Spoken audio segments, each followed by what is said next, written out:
Hello everyone, final revision में आपका स्वागत है और मैं हूं यश। आज का यह हमारा वीडियो हाल ही में जारी हुए बजट 2022-23 पर होगा। इसमें शुरुआत में हम कुछ बजट के की हाइलाइट्स देख लेंगे, उसके बाद बजट को डिटेल में डिस्कस करेंगे। चलिए लेक्चर स्टार्ट करते हैं। इस वर्ष का बजट केंद्रीय वित्त मंत्री निर्मला सीतारमण द्वारा पेश किया जाने वाला उनका कार्यकाल का चौथा बजट है। यह बजट युवाओं, महिलाओं और किसानों पर केंद्रित रहा। वित्तीय वर्ष 2022-23 के लिए राजकोषीय घाटे को जीडीपी का 6.4% तक लाने का लक्ष्य रखा गया है। आने वाले वर्ष में जीडीपी ग्रोथ 9.27% रहने की उम्मीद है। 2022-23 में केंद्र सरकार का प्रभावी पूंजीगत व्यय 10.68 लाख करोड़ रुपए होने का अनुमान है, जो जीडीपी का 4.1% है। बात करें कराधान की, तो आयकर स्लैब और दरों में कोई बदलाव नहीं किया गया। केंद्र तथा राज्य सरकार के कर्मचारियों के कर कटौती की सीमा 10% से बढ़ाकर 14% कर दी जाएगी। फिर डिजिटल प्रॉपर्टीज से होने वाले लाभ पर 30% का टैक्स लगाया जाएगा। Long term capital gain tax LTCG से होने वाली आय पर 15% टैक्स लगेगा। फिर कॉर्पोरेट सरचार्ज 12% से घटाकर 7% किया जाएगा। नॉन लिस्टेड शेयर्स पर सरचार्ज 28.5% से घटाकर 23% कर दिया गया है। अब देखते हैं सरकार को विभिन्न प्राप्तियां किन किन मदों से हुई। तो उधार और अन्य देयताओं से 35%, GST से 16%, निगम कर या कॉर्पोरेट टैक्स में 15%, आयकर से 15%, केंद्रीय उत्पाद शुल्क में 7%, गैर कर राजस्व में 5%, कस्टम्स से 5% और सबसे कम गैर कर पूंजीगत प्राप्तियों से 2% की प्राप्तियां हुई हैं सरकार को। बात करते हैं सरकार के खर्चों के बारे में। सर्वाधिक 20% खर्च हुआ है ब्याज भुगतान में। फिर करों और शुल्कों में राज्य का हिस्सा 17% रहा। सेंट्रल सेक्टर स्कीम्स में 15%, वित्त आयोग और अन्य अंतरण में 10%, फिर केंद्रीय प्रायोजित स्कीम में 9% और अन्य व्यय में भी 9% रहा। इसके अलावा रक्षा या डिफेंस में 8% और सब्सिडीज देने में 8% का खर्च हुआ। लास्ट में पेंशन में 4% की हिस्सेदारी रही विभिन्न सरकारी खर्चों में। अब आगे इस बजट में कुछ नई योजनाएं और पहलों की भी शुरुआत की गई, जैसे RBI जल्द ही डिजिटल रुपी जारी करेगा। विभिन्न राज्यों में 5 नदी जोड़ो परियोजनाएं शुरू की जाएंगी। दमन गंगा पिंजाल, पार तापी नर्मदा, गोदावरी कृष्णा, कृष्णा पेन्नार और पेन्नार कावेरी परियोजनाएं। आगे उत्तर पूर्व परिषद के जरिए prime minister development initiative for north eastern region के नाम से PM डिवाइन नामक एक नई योजना शुरू की जाएगी। वर्ल्ड क्लास इंफ्रास्ट्रक्चर बनाने के लिए गति शक्ति मास्टर प्लान लाया जाएगा। 2022-23 में पब्लिक प्राइवेट पार्टनरशिप मॉडल में 4 स्थानों पर मल्टी मॉडल लॉजिस्टिक पार्क की शुरुआत की जाएगी। मल्टी मॉडल लॉजिस्टिक पार्क सुविधाओं के लिए 100 PM गति शक्ति कार्गो टर्मिनल बनाए जाएंगे। दुर्गम पहाड़ी क्षेत्रों के लिए राष्ट्रीय रोपवे डेवलपमेंट कार्यक्रम शुरू किया जाएगा। आगे स्पेशल इकोनॉमिक जोन एक्ट में भी बदलाव किया जाएगा। एनिमेशन गेमिंग टास्क फोर्स का गठन किया जाएगा। 2022-23 से पासपोर्ट भी जारी किए जाएंगे। अगले 3 सालों में 400 नई वंदे भारत ट्रेनों का निर्माण होगा। फिर 2023 को इंटरनेशनल ईयर ऑफ मिलेट्स के रूप में घोषित किया गया है। आगे 5 सालों में raising and exploring MSME performance programme शुरू किया जाएगा। मानसिक स्वास्थ्य समाधान की दिशा में नेशनल टेलीमेंटल हेल्थ प्रोग्राम शुरू किया जाएगा। फिर नेशनल डिजिटल हेल्थ इकोसिस्टम के लिए एक ओपन प्लेटफॉर्म शुरू होगा। फिर महिला और बाल विकास मंत्रालय के अंतर्गत 3 योजनाएं शुरू हुई। मिशन शक्ति, मिशन वात्सल्य, सक्षम आंगनवाड़ी और पोषण 2.0। इनके अलावा महत्वाकांक्षी ब्लॉक्स कार्यक्रम भी शुरू हुए हैं। वाइब्रेंट विलेज प्रोग्राम भी शुरू होगा। कोल गैसिफिकेशन और कोयलों को रसायन में परिवर्तित करने के लिए नई प्राइवेट परियोजनाएं चलाई जाएंगी। ये कुछ नई पहलें हैं बजट में। आगे देखेंगे बजट में कौन कौन से नए आवंटन किए जाएंगे। PM आवास योजना के तहत ग्रामीण और शहरी क्षेत्रों में 80 लाख घरों के निर्माण के लिए 48,000 करोड़ रुपए आवंटित किए गए। निवेश में मदद के लिए राज्यों को 1 लाख करोड़ रुपए आवंटित हैं। सौर मॉड्यूल के निर्माण में 19,500 करोड़ का अतिरिक्त आवंटन किया गया। रक्षा क्षेत्र में आत्मनिर्भरता को बढ़ाने के लिए पूंजीगत खरीद बजट का 68% घरेलू उद्योग के लिए निर्धारित किया गया। फिर नल से जल योजना के लिए 60,000 करोड़ रुपए। केन बेतवा लिंक परियोजना को लागू करने के लिए अनुमानित लागत 44,605 करोड़ रुपए से शुरुआत की जाएगी इसकी। फिर आपातकालीन क्रेडिट लाइन गारंटी स्कीम को मार्च 2023 तक बढ़ाया जाएगा। फिर credit guarantee trust for micro and small enterprises scheme में सुधार किया जाएगा। राष्ट्रीय डिजिटल स्वास्थ्य पारिस्थितिकी तंत्र के लिए एक खुला मंच तैयार किया जाएगा। कृषि और ग्रामीण स्टार्टअप के वित्त पोषण के लिए एक कोष भी तैयार होगा। बात करें एजुकेशन की तो पीएम ई विद्या के 1 क्लास 1 टीवी चैनल कार्यक्रम का विस्तार 200 टीवी चैनलों तक हो गया है। 2022-23 में साइंस एंड मैथ्स में 750 वर्चुअल लैब और सिमुलेटेड लर्निंग एनवायरनमेंट के लिए 75 स्किलिंग ई लैब की स्थापना की जाएगी। फिर एक डिजिटल यूनिवर्सिटी की स्थापना की बात भी की गई है। तो ये थे सारे की हाइलाइट्स बजट के। चलिए अब आगे कुछ डिटेल्स देखते हैं।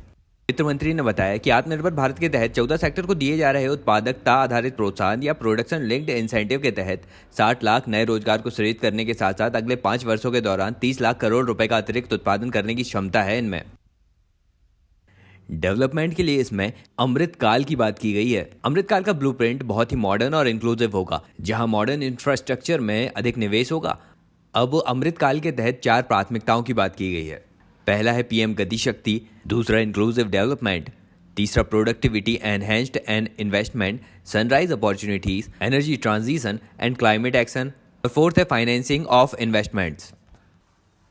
अब यहाँ पर इन सब कार्यों को 7 इंजन्स के माध्यम से गति मिलेगी, जिसमें सड़क, रेलवे, हवाई अड्डे, बंदरगाह, जन परिवहन, जलमार्ग और लॉजिस्टिक्स संबंधी अवसंरचनाएं आदि क्षेत्र शामिल हैं। इन सारे इंजन्स को सप्लीमेंट्री सपोर्ट देता है energy transmission, IT communication, bulk water and sewerage, सामाजिक अवसंरचना आदि के साथ क्लीन एनर्जी और सबका प्रयास के माध्यम से विभिन्न जॉब तथा एंटरप्रेन्योरशिप अपॉर्चुनिटीज यूथ के लिए खुल जाती हैं। फिर आगे रेलवे के क्षेत्र में 1 स्टेशन 1 प्रोडक्ट की अवधारणा को लोकप्रिय बनाने की बात की गई है, जो स्थानीय बिजनेस एंड सप्लाई चेन को मदद करेगा। साथ ही सिक्योरिटी और कैपेसिटी बिल्डिंग के लिए कवच का जो कवरेज है वो 2000 किलोमीटर लंबे नेटवर्क को कवर करेगा। फिर 400 नई वंदे भारत ट्रेन भी चलेंगी। आगे नेशनल रोपवे डेवलपमेंट प्लान भी चलाया जाएगा। आगे बात करते हैं agriculture and food processing industry के बारे में। तो इसमें केमिकल फ्री नेचुरल फार्मिंग को प्रमोट करने की बात की गई है, खास करके रिवर गंगा के आसपास के 5 किलोमीटर के क्षेत्र में।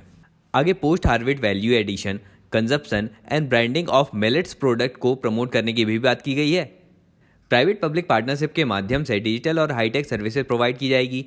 किसान ड्रोन का यूज़ किया जाएगा फार्मर्स की सुविधा के लिए।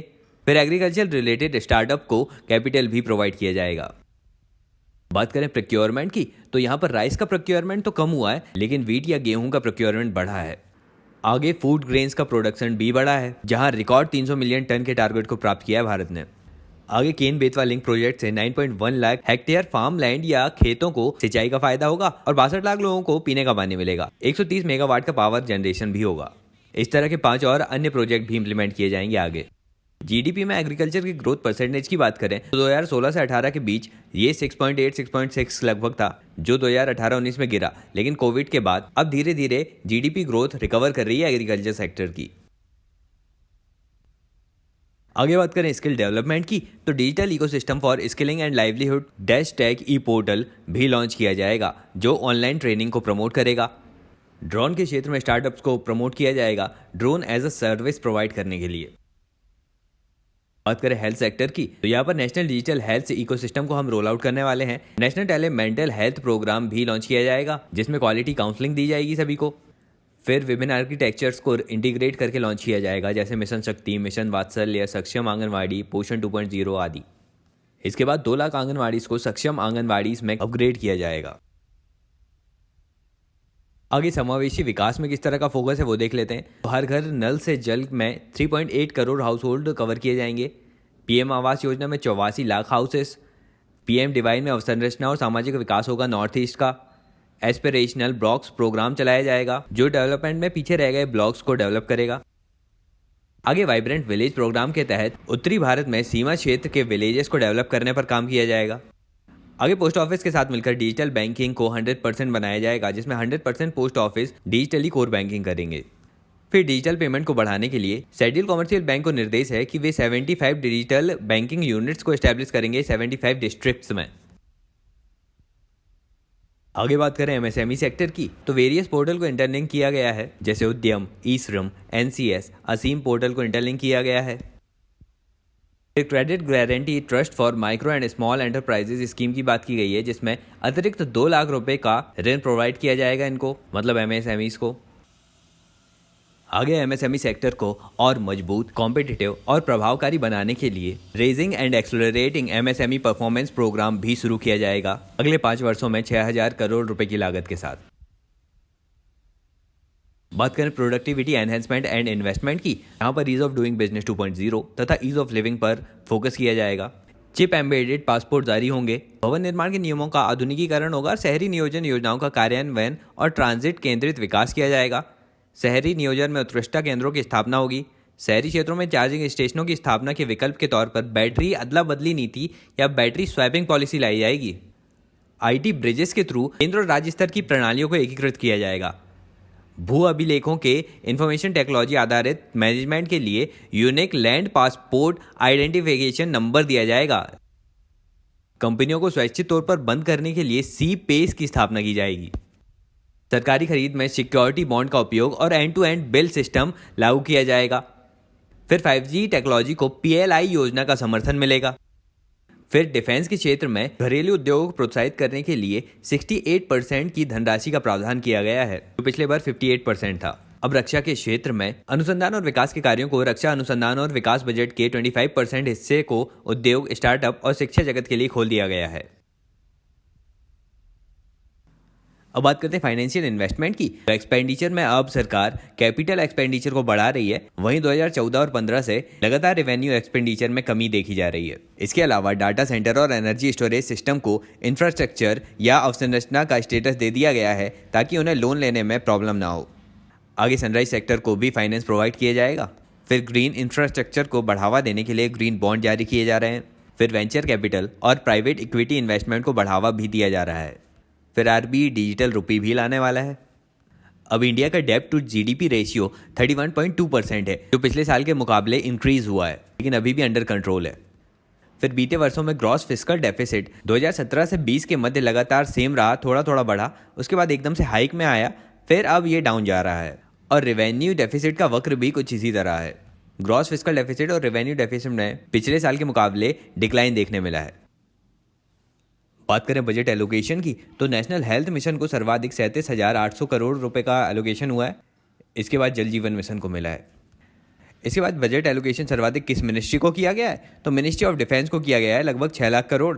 और उसके बाद ministry of consumer affairs, food and public distribution. तो ये सारी बातें थी बजट 2022-23 के बारे में। आज का लेक्चर बस इतना ही। अच्छा लगा तो लाइक कर दीजिए, ज़्यादा से ज़्यादा शेयर भी कीजिएगा। अभी के लिए चलता हूँ, मिलते हैं अगले वीडियो में एक नए टॉपिक के साथ। Thank you so much for listening.